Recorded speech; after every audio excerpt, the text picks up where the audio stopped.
जीवनात आनंद राहण्यासाठी सादर आहे तुमच्यासाठी हा चहा.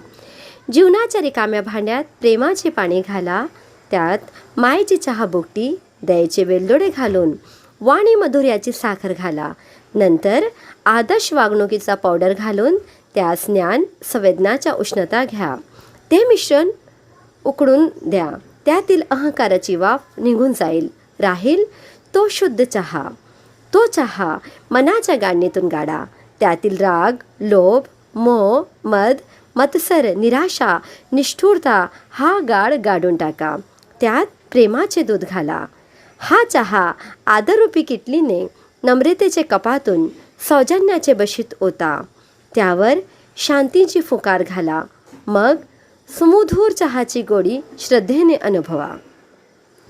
सात्विकतेच्या या चहाने तुमच्या जीवनातील दुःखाचा थकवा नाहीसा करेल आणि सुख समाधानाची, उत्साहाची कारंजी उडतील.